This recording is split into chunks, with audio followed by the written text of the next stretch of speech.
Hello students, so in this lecture I am going to discuss about Young's double slit experiment. So let's start this video.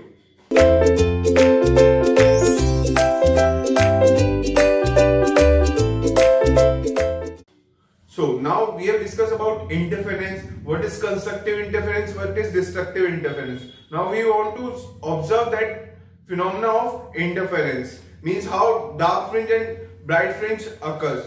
Now for that first experiment was Young's double slit experiment. Then we will study about Michelson interferometer. So in this video I will discuss about the Young's double slit experiment. In this experiment, now a monochromatic source of light means a light having one wavelength.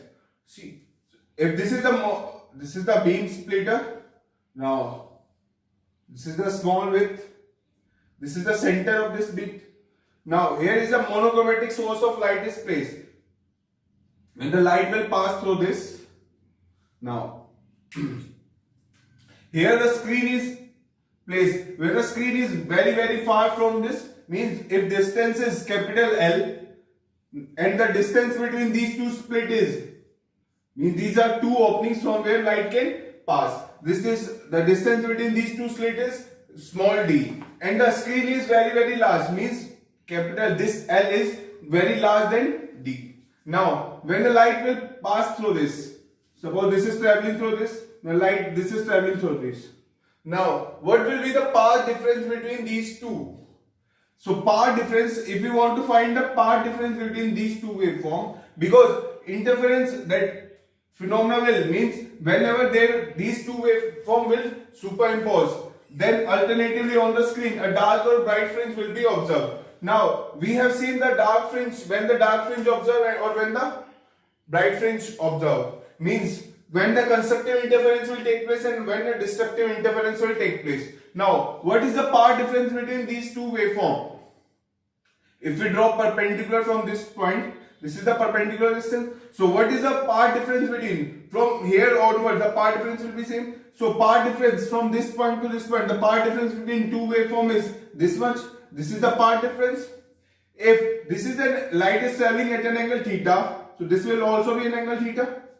Now here this is perpendicular, so this is 90 minus theta. Now this and this is also perpendicular, so this angle will also be theta. Now observe from this triangle, this is perpendicular, this is theta.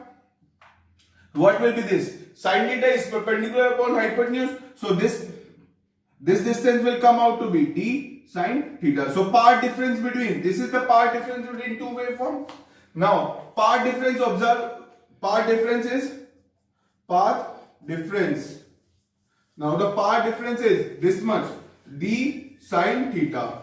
Now for constructive interference, path difference should be n lambda. For destructive interference, path difference should be 2n plus 1 lambda by 2. Now for constructive interference, the path difference should be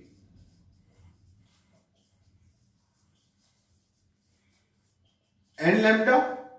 Similarly for destructive interference, path difference should be, so for constructive interference, this d sin theta should be equal to n lambda. This is equation number 1.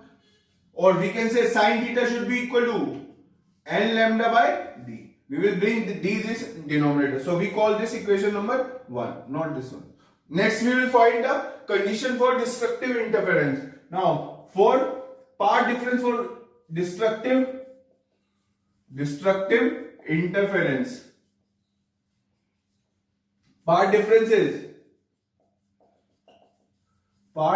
is equal to 2n plus 1 into lambda by 2.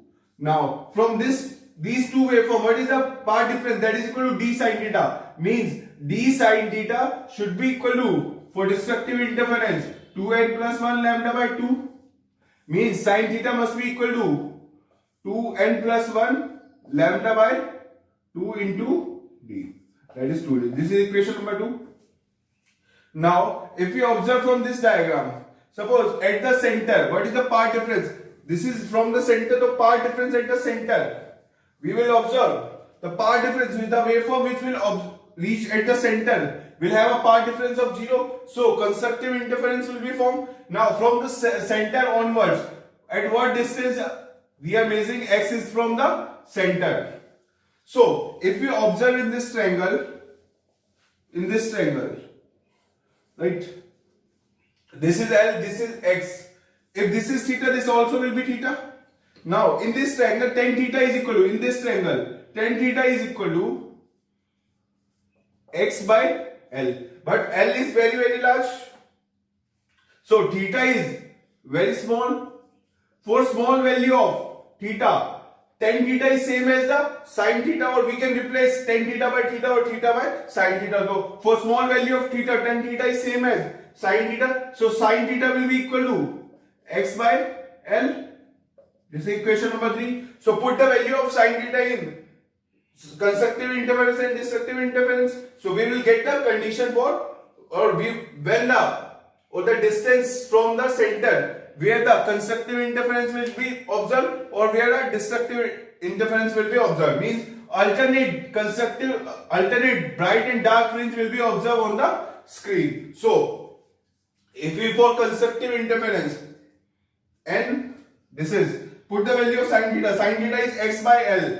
So from x by L is equal to n lambda by d, n lambda by d. So from the center, if we see where constructive interference will be observed, that is equal to n lambda L into d.